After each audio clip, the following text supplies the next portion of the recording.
I want to welcome you to a channel where the viewers, the subscribers, we obviously have a different way of thinking and looking at the world. And although that can be nice, we're a little bit more aware than most people, sometimes it can be really isolating and lonely. So this video is going to be about how we can kind of deal with that, because although this channel is full of unique thinkers, we don't all live near each other, of course. But definitely feel free to comment down below about how you think differently, about how you see the world through your very unique lens. It's not about being better than other people, but it's definitely just strange and different and isolating to feel like you're kind of like an alien in a world that's become very transactional and superficial. So let me know in the comments down below how you feel. And also welcome to Treu Sovereignty, where we are mastering our minds so we can reclaim our peace. My channel is about cultivating peace, keeping your peace, cultivating stability, mental health, emotional maturity, philosophy. I know that's a lot of things, but we talk about a lot of cool stuff on this channel, so come on in, you're welcome. If you clicked on this video, you obviously feel this way as well, so I want to tell you how I've dealt with it over the years.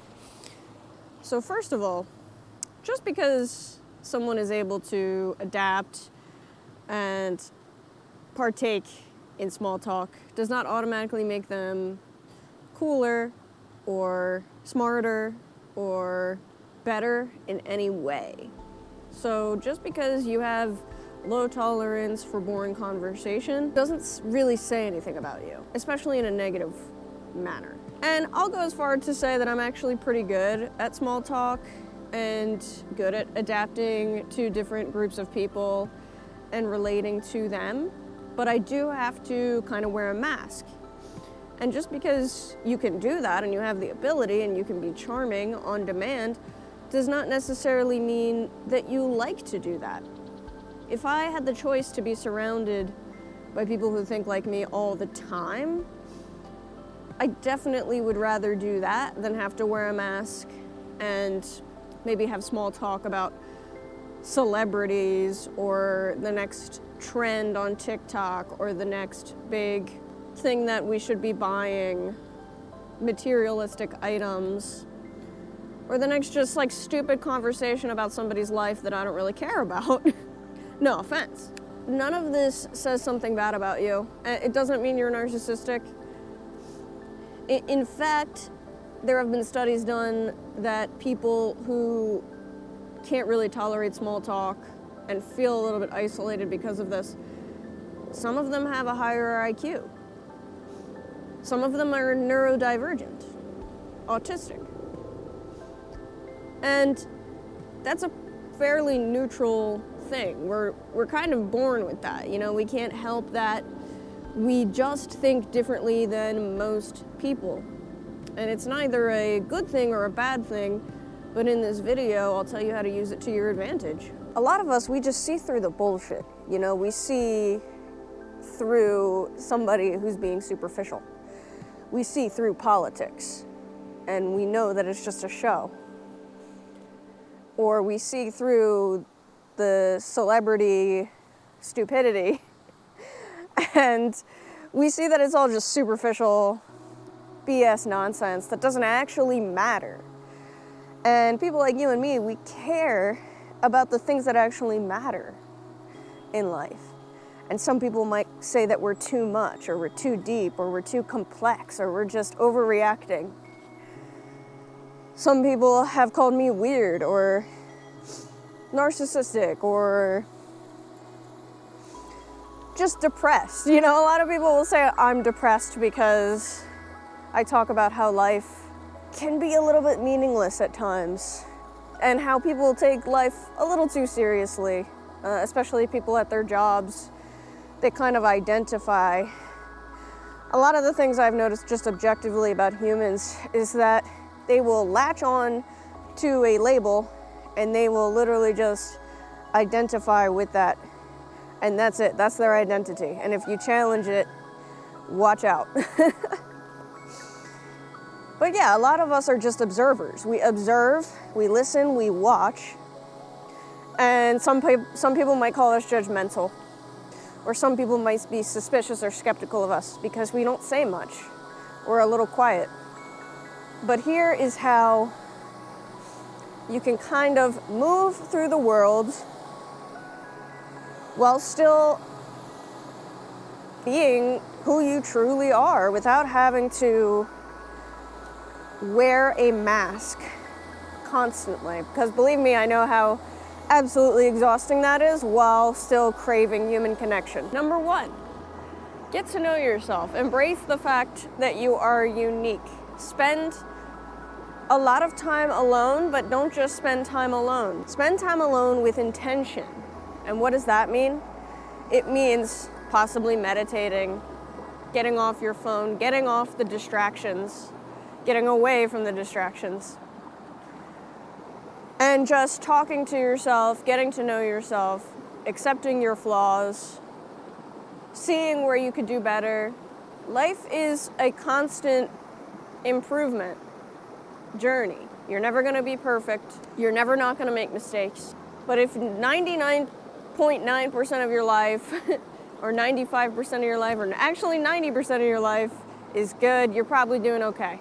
Hell, I would even say if 70% of your life is fairly peaceful, stable, solid, you're probably doing pretty okay. I know lack of human connection and feeling like you think differently than most people can be really difficult, but when you learn to embrace it and love it about yourself, that's when you start seeing it as a good thing rather than a hindrance to what you truly want, which is human connection. And another thing that we have to accept is that some people will never be able to meet us where we are. Just try to think of it as like, you have a gift, you have important perspectives to share with the world that people need to hear. There's never an original idea, sure. But there are ways in which we express ideas that can be unique.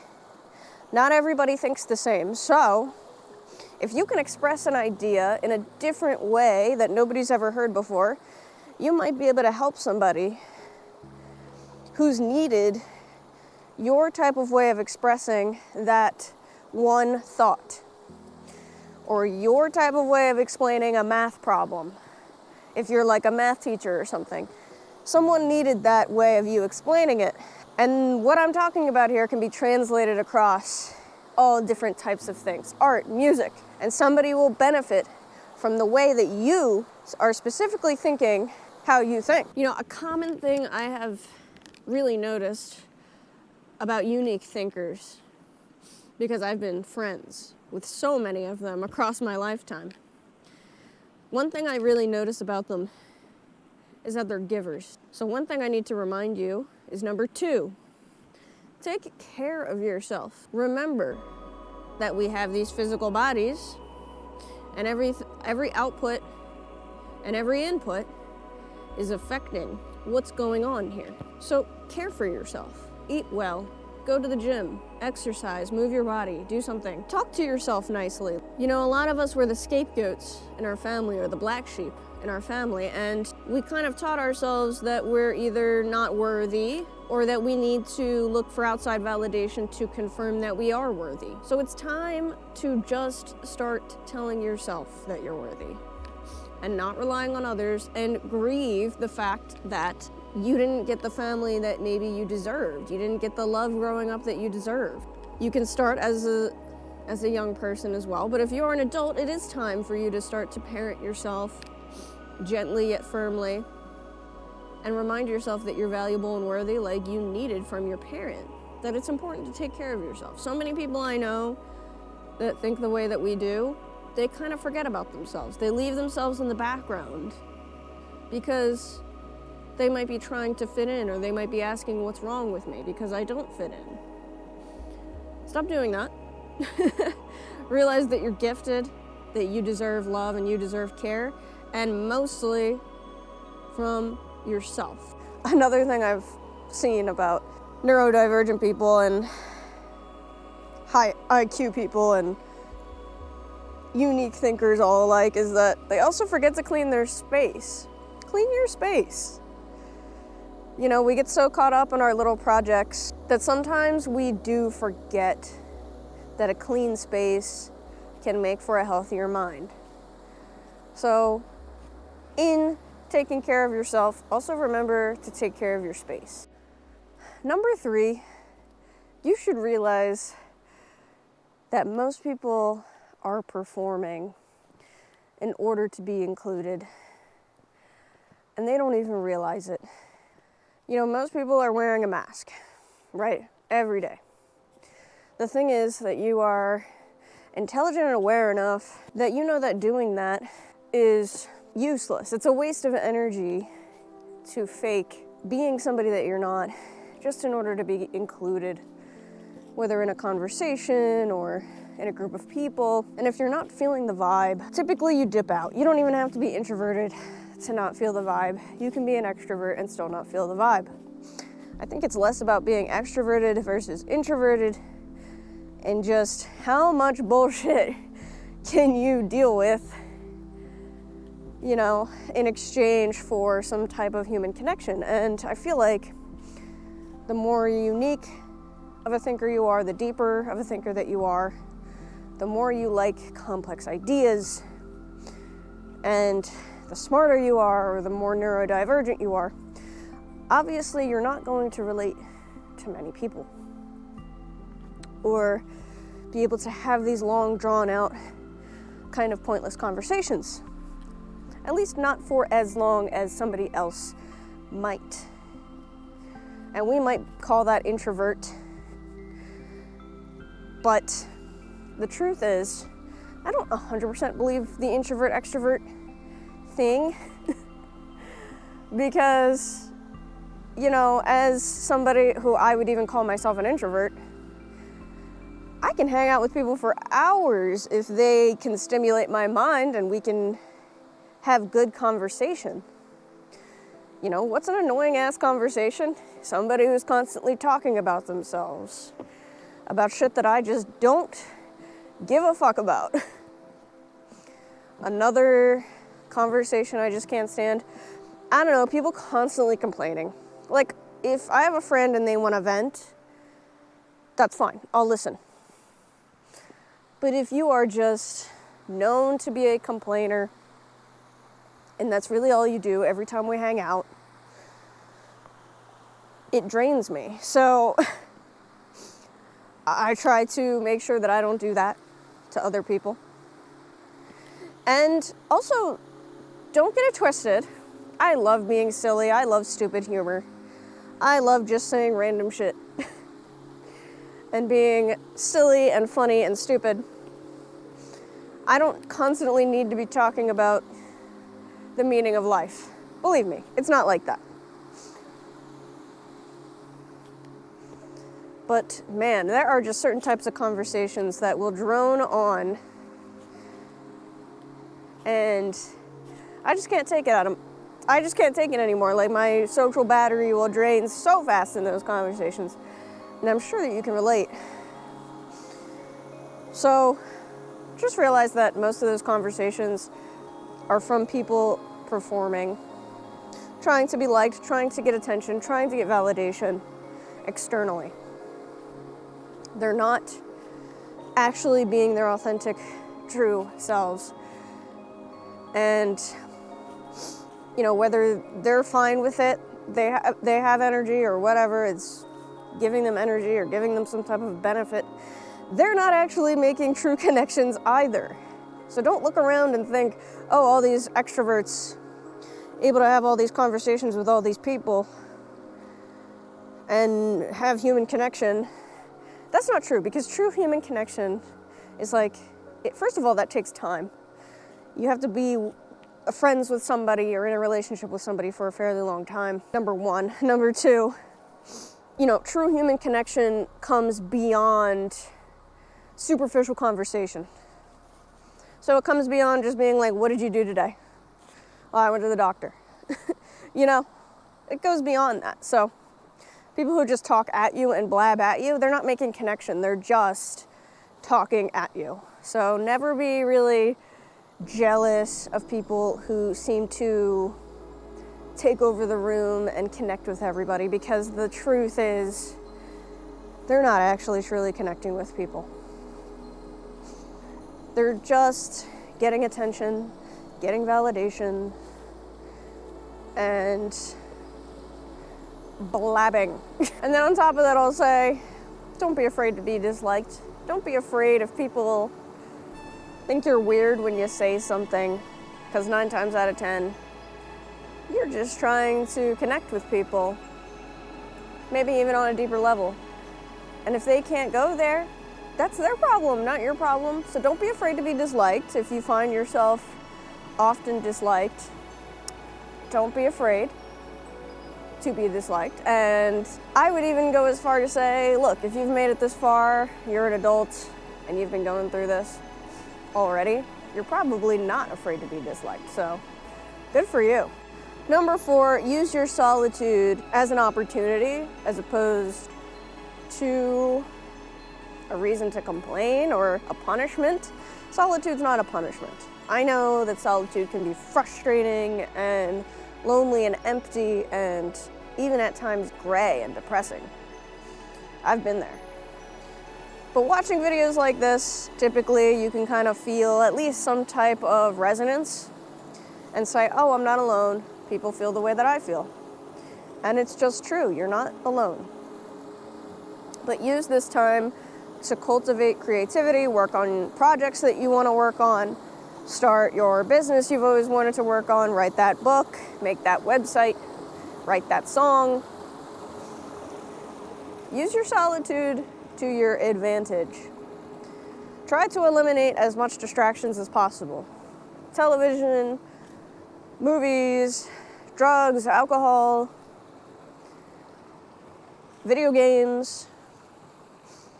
You can partake in these, but it's important to have time management. And I would even go as far to say, 10% of your time can be wasted time, meaning just totally doing the brain rot, scrolling on your phone, 10% of your day, maybe doing that. And then the 90%, make sure you're doing something productive. And remember, not all productivity is, stuff we don't want to do. A lot of our productivity is stuff we do want to do. We just either don't know how to start or we're afraid of failure. But I'm telling you, like when I started this YouTube channel, it took me a whole year to actually start it. I had the idea. And then it took me like another 6 months after I started the YouTube channel to actually start a TikTok. So believe me, you get these ideas and it takes you a while to start because you're thinking about it too much. Don't think about it, just do it. And eliminate as many distractions as you can. Like when I eliminated marijuana from my life, that's when I started my TikTok. Because if I'm smoking all the time and I'm stoned out of my mind, I'm not gonna wanna create 3 or 4 TikToks a day. But that's what you have to do to kind of gain that traction. And to me, I find this stuff enjoyable. I find it fun. I don't feel burnt out after I do it. So find something you like, do it, work towards it as a productive endeavor if you can. Even hobbies I find productive, woodworking, working with your hands. Even if you're not necessarily making any money off of it, I still find it productive because you're working your brain, you're raising your skill level, you're learning new things, you're making mistakes, which means you're learning new things. And all across the board, it's productive because it's working your mind, it's working your hands, and everything is improving. And it's so much better than just scrolling on your phone, watching a TV series. Even reading is great because it's good for your brain. Playing chess, online chess, anything that jogs your brain, and it's just a hobby, and you don't necessarily make money off of it, that's okay. but it's definitely good to have a hobby that you make money off of as well. So use your time wisely. Number 5, try to create or produce more than you consume. So I was actually just thinking like, well, if somebody's a mathematician or a scientist, what can they create or produce? I'm not 100% sure, but if you can make videos or write a book or create new ways of solving formulas, create a course, create more than you consume. And if honestly that just means you consume less, that's so much better. Another thing about neurodivergent people I've noticed, or unique thinkers, or really intelligent people that I have noticed, is that they tend to fill their void with things, when the reality is you can fill your void, but you have to fill it with something that's going to be a little bit more long-term and possibly creative, which is creation. Fill it with creation. Fill that void with creating something. I don't care what it is. Figure it out. I knew somebody who was neurodivergent and they created 3D printed items. Tons of them all the time.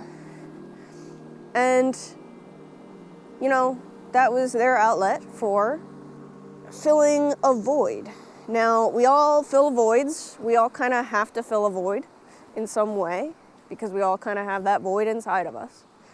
But when you fill it through creation or learning or I don't know, like creation and learning, as opposed to buying and consuming, you know, it's so much more fulfilling. And you just, at the end of the day, you feel so much more better and productive than you would if you buy an item, you get excited about it, but then a week later you're kind of like, meh, you know, and then you buy another item and you go through the same cycle. Another thing that just popped into my mind, you know, instead of buying food, make yourself a nice meal. That's another form of creation. Just think, instead of watching TV, go make a video. Instead of scrolling on your phone, go make a TikTok video. Instead of watching a movie, read a book. Instead of ordering food, cook your food. I'm not saying you can't do these things that are more consumery sometimes, absolutely. But like I said, maybe 10-20% of the time, consume, and then the rest of the time, be creative with it. All right, the last thing I'll bore you with is join a third space or a community. Could be online, could be in person, but of course in person is always better, where you have similar interests and hobbies and ways of thinking as the people in the group. When you do this, you just feel less alone. You feel like you can relate more to others. And I promise you, you're gonna meet people. You'll probably make a friend or two. You know, don't go in there expecting to make friends or to meet the love of your life. Just go in, no expectations. Just know, like, well, I'm here because I like this. So other people are also going to be liking this. Doesn't matter what it is, book club, pottery, art club. I know people play Dungeons and Dragons, you know, you can find nerdy stuff. I know nerds are kind of part of this group of neurodivergent thinkers. So nerds can find it a little harder to make friends, of course. But if you're a nerd with other nerd friends, you guys are just going to click because you're both very similar. So just think about it like that. If you ever get lonely or just really down, that you feel like nobody thinks the way that you do, and it kind of sucks, try to also accept that even if you did join a club where everybody thinks similarly and you have similar interests, it's not always going to be 100%.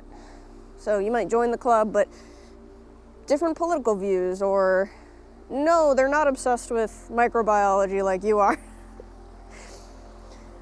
You're just going to have to accept that when even when unique thinkers get together with other unique thinkers, not everything is going to match up perfectly, and you just kind of have to accept that, especially unique thinkers, we're very complex people with very complex thoughts.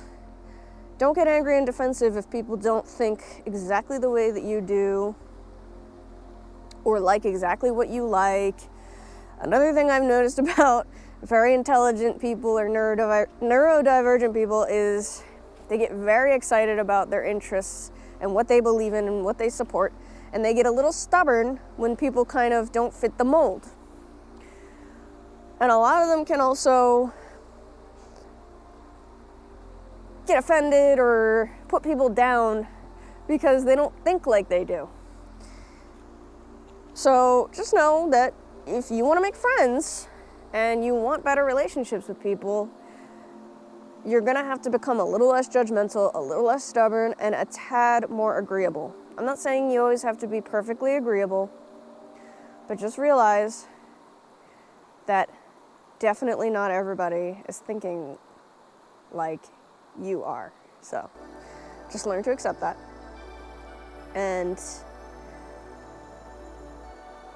maybe you can get around that somehow and continue to find connections and agree to disagree and have some peace.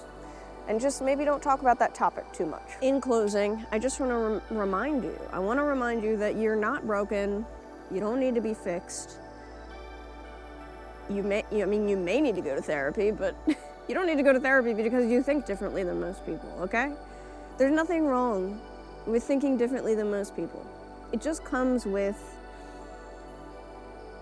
a lack of a lot of socializing. Unfortunately, it does. And it also comes with the fact that you might not feel understood a lot of the time. Or that you might feel like you're in a sea of idiots at times. Or that most people are NPCs or just drones, you know? Like, you feel like you're kind of alone in this world that has glorified maybe like stupidity or superficiality or sex or things that you just know that you don't value, you know? Different values, different morals, different ethics that just you don't vibe with. And you just kind of have to accept that. It doesn't make you better or worse. It just makes you more aware, maybe more sympathetic or empathetic. And accepting that it will feel lonely a lot of the time. But it's not a bad thing. And when you do what I say, well, that sounds weird. You don't have to do what I say, but if you follow along pretty well with the advice I gave you, I think you'll be able to more so embrace your unique way of thinking and viewing the world, and eventually your people will find you. You know, your tribe will find you. Like, people who think similarly to you will find you. Especially if you're attempting to join online communities or offline communities, or even making videos like I'm making. You know, sometimes even people that we don't realize think like us do think like us. So, you know, don't judge a book by its cover. People are often surprised that I think how I think because I'm a woman. And often they will say, oh wow, like the way you think is kind of more so masculine.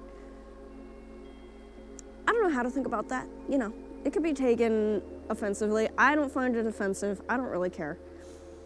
But supposedly I'm unique as a female. I guess because I don't like dresses and doing my nails. I don't know. I'm just a tomboy. But ultimately, at the end of the day, just know that you're not alone. Everybody, there's a ton of people out there who think differently. And just because it's not the majority doesn't mean there's not someone who you're going to click with. So use it to your advantage. Try to think more highly of yourself as opposed to being bitter about your life, or bitter about the way that you think, or bitter that other people are kind of shallow and boring, and maybe even a little, maybe not the brightest bulbs in the closet, just realize that other people think like you do, and you'll find them, and it's gonna be okay. You're just unique, and there's a reason you think the way you do, and like I said, it's because you have a gift, and you need to share that gift with the world. So, I hope you enjoyed this video. Like, share, comment, subscribe. It really helps out the channel, helps other people find the help they need to feel included. And join my socials, TikTok, Instagram, Treu Sovereignty. My cat also has a social media if you want to follow that. But until next time, I hope you are enjoying your day.